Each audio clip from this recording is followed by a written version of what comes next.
Hello, am I live? The beginning of all these is going to be me going, just staring. So, alright, here's another one of my live things. I'm going to do these now and then, I guess. Right now, I am in the booth, getting ready to jump into Revenant Sun, and I got to do my warm-ups. And what I like to do is kind of grab a book off of my shelf and just read a little bit. And then I have these little cards called seashells and pickled peppers. So these little cards right here that I like to do. So anyway, we're just gonna do it. Just hear about my lonesome in the booth, and I'm not gonna wait for anyone to join. I'm just gonna do this, and if anyone wants to watch, they can watch, and if not, whatever, and it'll go up on YouTube later. So, let me make sure my camera is, okay, we're good. So, I feel like somebody moved my camera. So, one of my kids in here. My biggest fear is having my kids, mess with, there it goes, have them mess with my mic. Don't touch the mic. Never touch the mic. Alright, so the book that I'm going to narrate for a warm-up it's actually coming out on Valancourt soon. But this is the original Onyx horror of Stage Fright. Wonderful, wonderful cover there. By Garrett Boatman. Garrett and I are friends on Facebook. Hello, Garrett. So this is a warm-up here. I'm going to read it just to get the old jaw moving. Even though I have been yelling at children all day long. This quarantine thing or whatever, is pretty crazy with all of us in the house all the time. Hope all of you are hanging in there. All right, here we go. Stage Fright by Garrett Boatman. Chapter 1.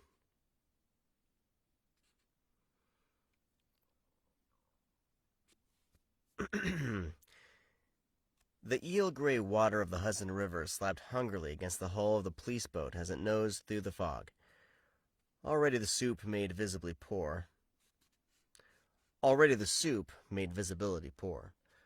Another hour out there, and they would have to find their way back by radar. Across on the Jersey side, the high-rise condominiums, office towers, and hotels that had sprouted up along the Hoboken Jersey Shore Jersey City shore over the past 12 years, loomed through the day gloom like titans rising from the mists of creation. The sun, hidden behind the Jersey City skyline, but shining between two of the buildings, reflected blood red off the tops of the World Trade Center towers, visible above the cluster of high-rise apartments of Battery Park City. That's why I warm up, so this doesn't happen when I'm really, really doing it for reals. Where was I? Alright. Downriver in the harbor, where the fog was building more rapidly, the Statue of Liberty was already lost from the sight, and the foghorns and buoys sounded eerily across the water. The police boat was responding to the boater's frantic call, something he had seen in the water. Coming up on the 22nd Street Pier. Coming up on the 22nd Street Pier, Selzny said, squinting shoreward. I don't know why I'm doing coming up on a 22nd Street Pier. I don't know why I'm doing that, but we're just having fun here. Frank Price followed his old drinking buddy's gaze, and, sure enough, the long rectangular bulk of a pier loomed out of the fog into the river, and I can't talk right now. The long rectangular bulk of a pier loomed out of the fog into the river on their left. Charlie, the third member of their party and the tub's helmsman, stuck his head out of the pilot house and yelled, "See anything yet?" "Not yet," Price yelled back. "But it won't be long now." "It won't be long if we run into an incredible amount of luck," he thought, considering they had to guess the location, allowing for about a half hour of drift since the report. A floater drifted about as well as a log.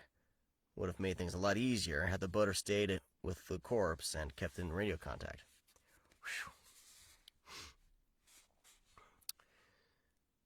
This is the good, the bad, and the good, the bad, and the ugly of warming up. Just diving in, and I've never read this book, so I'm just like going for it here. Looking down into the muckish water and some slap-happy environment. Wait, here we go. Looking down into the murkish water, and some slap-happy environmentalists said it was getting better. Price wondered how anything could live in it at all.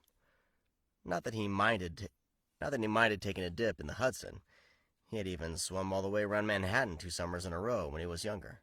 Hell, he didn't mind the scum that caught on your respirator, or the oil that worked under the collar of your suit so that you had to use grease solvent in your shower, or the tar that caked on your mask, or the nasty habit corpses had of popping out of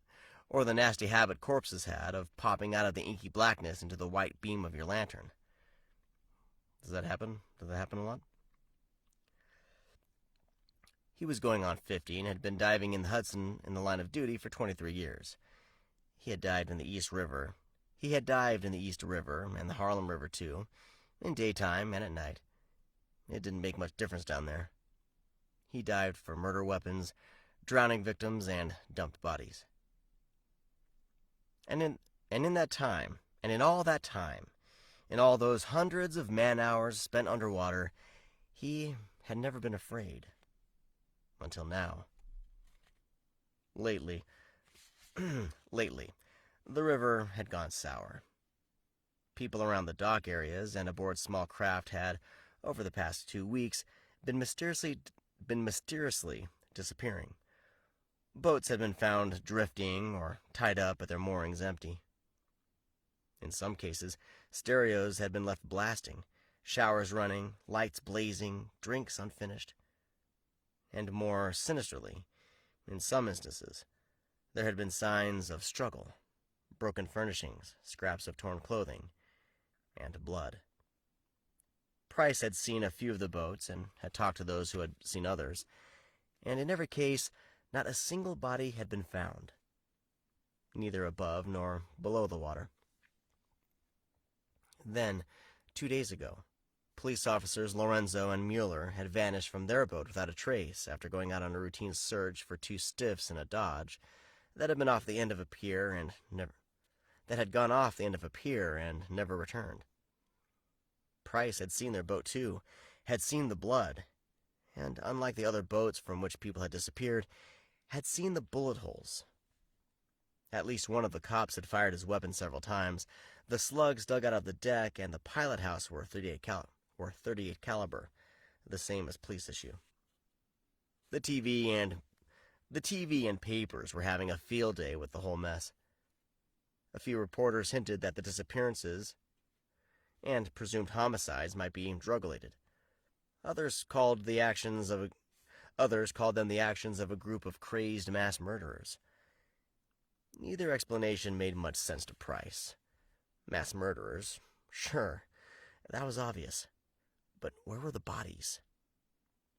If they'd been dumped into the river, he'd have certainly found 1 or more of them by now. In all, between 2 and 3 dozen people had disappeared. Probably more when you considered how the derelicts that hung around the waterfront had been thinning out.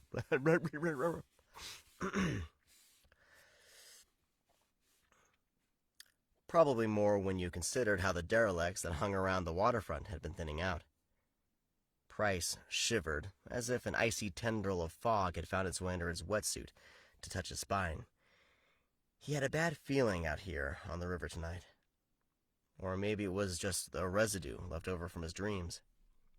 Since Lorenzo and Mueller, he had been having nightmares. He was night diving, looking for a body. His underwater lantern punched an incandescent hole through the enveloping blackness. He went down and down through the through the dirty... Bleh. He went down and down through the dirty river water, feeling as if eyes were watching him. The bottom came into view. He searched, his lantern gritting the darkness. Time ran out, but no corpse. He started up. When he broke the surface, something bit into his leg, breaking through the wetsuit and puncturing his calf. Price stuck his head back into the water and saw, in the white beam of his lantern, the bloated, dead faces floating up from the depths, the horrible dishpan hands reaching toward him. He reached for the diving knife, strapped to his ankle, but one of the dead caught his arm, bit into his wrist. The grinding of teeth against bone was excruciating, but not as painful as the incredible cold that blossomed around the bite. When the lantern was lost, its beams spiraling down into the inky depths, the teeth were tearing into his throat, his arms, his legs. Price wiped the sweat from his face with his hand, then worked on the rubber diving gloves. "Pass me the pole," he said. Selznick passed him the pole. It was 12 feet long and topped by a wicked-looking grappling hook. Price didn't care to use the hook in front of people, live people, that is. But out here in the fog, using the hook kept him out of the river. It wasn't as easy as a civilian might think to fish a floater out of the drink, not without splashing in and securing a harness around the body and using the hoist. Even then, sometimes the bastard bobbed and tugged so hard it seemed it was wrestling with you. And when you were in the water, sometimes it would roll and pull you under. Price knew the silly, but nonetheless real, terror that came from having a floater's arm suddenly slap over you and force you down. "A job's a job," he told himself. "Somebody has to do it." "There," he said, pointing to a mass of something that detached itself from the fog. Selznick squinted and grunted, and scratched at his weathering plot of yellow-red hair. Then he saw it too. "Slow up, Charlie," he called up to the pilot. It didn't look like anything yet. It might have been a mass of seaweed bobbing on the tide, or a bundle of old clothes. The slow chug of the old diesel engine dropped to idle. The boat nosed towards the dark smear ahead. Perhaps it was a breeze cooling the sweat on the back of Price's neck as he peered through the mist, but a cold chill swept through his veins. "Go home," he told himself. "It's nothing but a bag of garbage, a pile of old clothes." Then the smear sprouted limbs. Bloated, sausage-like appendages. Bloated, sausage-like appendages that stuck out like inflated balloons. "Looks like a baby," Selznick said, rubbing his sizable beer belly as if troubled by gas. "Yeah," Price grunted. Baby was as big as a walrus. He passed the pole back to Selznick. "Looks like I go in." "Yeah, well, don't piss in the water." Selznick's stab at humor came out flat. Price zipped the front of his suit and worked his hood over his shaved head. In his business, hair got in the way.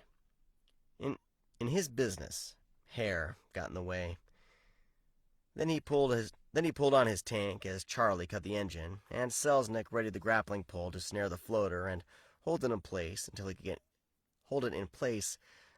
in the water. Price liked the new yellow suits.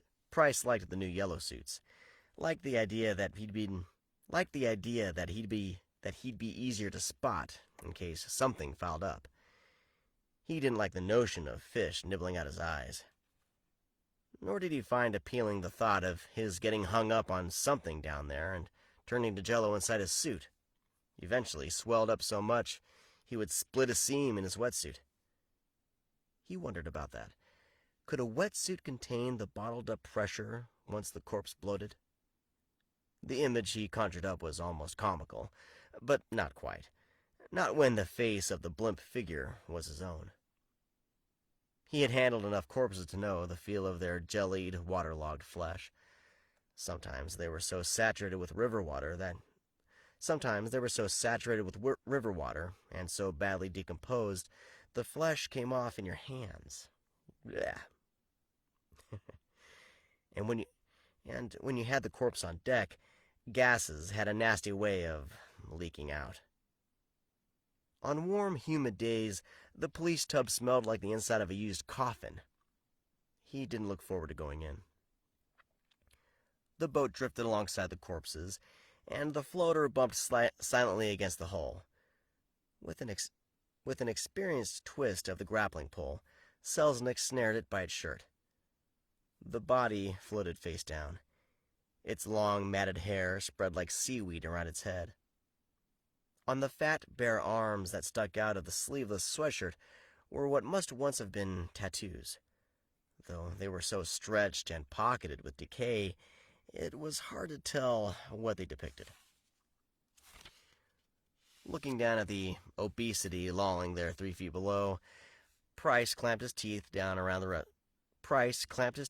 the respirator, adjusted his mask, attached the tether. The river's currents could be swift, and dropped backward over the side into the water next to the body. Price completed the loathsome job of securing the corpse into the harness by the time Selznick had lowered the winch, when he swam for the ladder and hauled himself, dripping, over the bulwark as the thing was lifted from the water and lowered to the deck. The stench hit him when he removed his respirator. Water streamed from the corpse, more water than could be attributed to its wet clothes, it was as if the floater were a hole-ridden barrel, and the water was pouring out of those holes. Now that the thing was on deck, he could see just how large it actually was. The male Caucasian had been big even in life, well over 6 feet, and fat, long-haired, and bearded. The remains of his blue jeans bulged with bloated meat. He had worn a pair of work boots, probably steel-toed. Biker, Price guessed. They had made the right choice using the hoist. They would have gotten hernias trying to pull that mug out of the drink. Whew! Mother cut some mean farts, Selznick joked, while Charlie, who had come down from the pilot house, took a deep breath and went to the odious task of unhooking the corpse. Price was pulling his hood over his head when Charlie's screams sledgehammered into his brain. Shit! Price whirled in time to see the impossible happen. The corpse, still streaming water from the many holes in its torso, was rising, hauling its way hand over hand up Charlie's leg. Charlie's face had gone white. His mouth was... I'm getting excited here. His mouth was still open, but the scream had played out. The aging police boat pilot went down under the weight of the creature, before they toppled to the deck in a heap, and the bloated, rotting corpse, horribly animated, plunged its teeth into Charlie's throat. Price saw by the fading sunlight the lambent, fish-pale eyes that shone from the pocketed and noseless face like twin moons. The pilot clawed at the thing's face, and stripes of cheesy dead skin peeled off under his nails. The teeth clamped down on Charlie's throat, holding on like a pit bull. The sounds of cracking bone and gurgling were loud in Price's ears. He still held the hood out in both hands, as if offering it in supplication to the floater. The thing dropped its burden. Charlie slumped to the deck. The creature began to rise, struggling to its feet. The sweatshirt, deteriorated from God only knew how long in a hiccup here. Deteriorating from God only knew how long a stay underwater, and stretched taut over its inflated torso, split up the back. Price was still too shocked that his nightmare was coming true, but Selznick sprang into action, snatched up the grappling pole, and swung it in a whistling arc at the floater's head. Incredibly, the creature whirled, moving supernaturally fast despite its size and advanced decomposition. Wrenched the pole from... Hold on, here we go. Incredibly, it's big, people. The creature whirled, moving supernaturally fast despite its size and advanced decomposition. Can't talk tonight. Wrenched the pole from Selznick's grasp and hurled it, clattering across the deck. It came to rest against the pilot house. Then the thing grabbed Selznick and slammed him to the deck like a rag doll. The veteran officer's head caroomed off the oak planks. The crack of splintering bone split the air. This is some heavy shit, everybody. Whew! I tell you what, the corpse rose from its second sleigh, its dead eyes glowing with unnatural life. Its teeth and beard and rotting lips ran red with Charlie's blood. Its eyes met his, and Price dropped to his knees, yellow hood shaking in his hands. His dream had come true, only instead of in the water, it was happening on... It was happening on the deck of the police boat. Just like with Lorenzo and Mueller. Unless I'm dreaming now. His mind clutched at the thread of sanity as if it were a lifeline. Looking more than ever like a balloon figure, a balloon that stayed fat despite its many holes, the floater stepped over Selznick's still corpse, its tub-sized beer belly sloshing gelatonously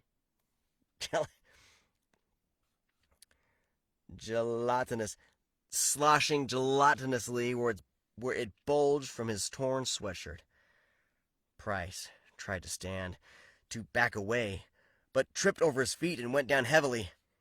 He rolled without looking, glimpsing the floater's dead, ruined face bending over him. The stench suddenly became overpowering.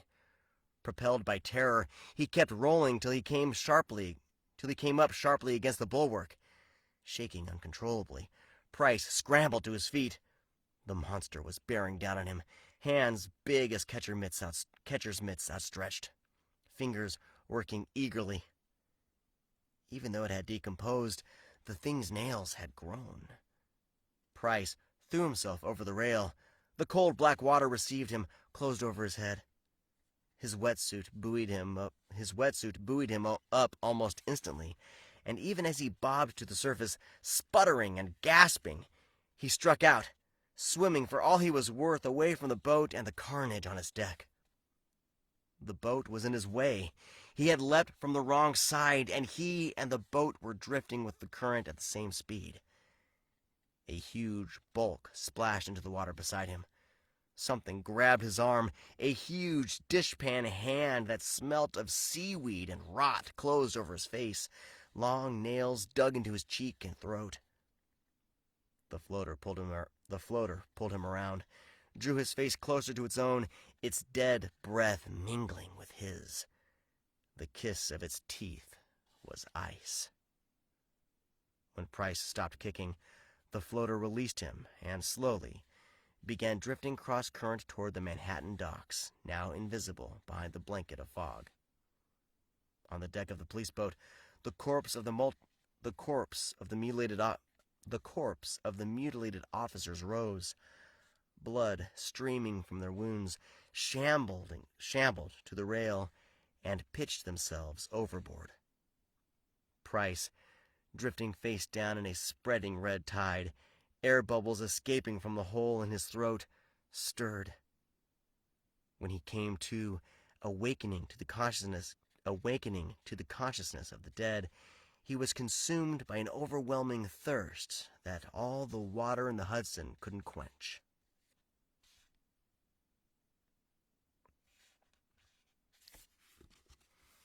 Do I stop here? No, here we go. Quint blinked as the house lights came up.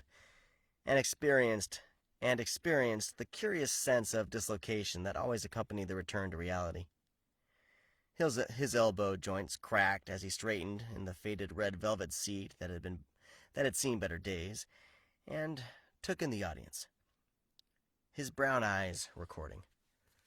Around him, fans were stretching, grins appearing as their eyes met their neighbors. The theater was nearly packed, as usual for a Friday night. The two persons, male, female, seated immediately in front of Quint, wore floaters masks, jelly-eyed, bloated, decomposed faces copied from the cult classic. To his left, and 2 rows ahead, a tall, bull-necked, shaved-head man wearing a black wetsuit, which had to be hot in the small theater, emulated Frank Price.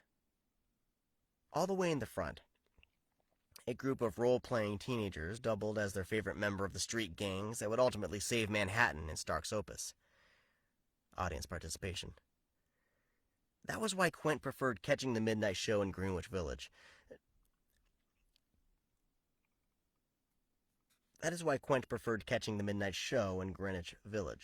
To attending a Lowe's in New Jersey. Abruptly, the audience broke into a heady collective murmuring, and so began the ritual of sharing the experience. Quint switched on his belt-buckle tape recorder to catch the reactions of the ghouls sitting in front of him.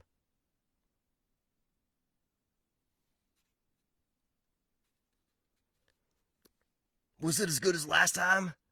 the leather-jacketed creature said to his date. "Wow!" a female voice. She blew out her latex cheeks and goggled her egg yolk eyes for emphasis. They got up and started for the aisle. Be easy to take that one out of context, he thought, clicking off the recorder. Time to get moving. But he waited another moment. As usual, after a stark dreamy, his member was... What the heck? Okay. As usual, after a stark dreamy, his member was semi-erect. Unlike a lot of young Batham cocks who stood to strut their stuff as soon as the lights came up, he gave his body a minute to compose itself, then headed for the aisle, flicking up the soiled seats as he went. The floor under his sneakers made sticky noises from the spilled soda, and the smell of greasy popcorn was pervasive. The theater doubled as a movie house, though tonight the only screen the audience needed was the linings of their eyelids. In the lobby, he walked slowly, buoyed among the outgoing stream past the crowd, waiting behind frayed velvet ropes to take in the late show. 2 late shows were given Friday and Saturday nights, at 12 o'clock and 1:40. All the freaks were out tonight. The Grue addicts, the hardcore fiends. These were the real night people. The leather boys, the glamour girls in glitter, the ghouls in whiteface. A tradition inspired by Stark himself when he chose to wear it for his live performances of Dream Quest and Vampirophile. Outside, the night was balmy, the cigarette-strewn sidewalk gritty and as sweet as ripe garbage with the sweaty life of urban youth. The ingoing line stretched down the block. A stunning, punked-out whiteface caught his eye, and she, noticing his gaze lingering on her, smiled back, her teeth fluorescent white against her black lipstick. A skinny, breastless girl in an official Floaters t-shirt, depicting a watery scene with a caved-in head and a bloated claw-like hand showing above the surface, told a bearded bum asking for money where he could shove it. Farther down, in the doorway of a novelty shop, whose windows were stuffed with standard paraphernalia of novelty shops, real-looking lumps of plastic horse hockey in candy boxes labeled Road Apples, phony newspapers with mock headlines, rubber chickens, whoopee cushions, stood a group of older fans. "Ooh, he's so cute, I could just eat him alive." I don't know why I did that. Southern. A bleached blonde, proclaiming to her friends in front of a guy whom, from his expression, Quint assumed to be her date. "Oh, yeah?" I don't know, we're just having fun here. Quint heard the boyfriend say, "He wouldn't touch you if you came on a bed of coke." Hold on. "He wouldn't touch you if you came on a bed of coke." Quint smiled at the unintentional tout entendre. as did the blonde and her friends, making the boyfriend matter. Quint paused for a moment to look back at the marquee, at the tall black letters that spelled floaters. Near the corner, a t-shirt vendor had set up shop on the hood of a parked car. All sizes, popular colors, ghoul green, putrid purple, and yucky yellow. All your favorites, sickies. All your favorites, sickies. Show the world who you love. The hawker held up a t-shirt, that symbol of pop stardom since the mid-60s. The shirt was black, with a portrait in white of a youthful, boyish, serious face. The chalky complexion and longish white hair gave the portrait a ghoulish albino appearance, and though the face was smiling, the eyes, which had been airbrushed in red, made the portrait look devilish.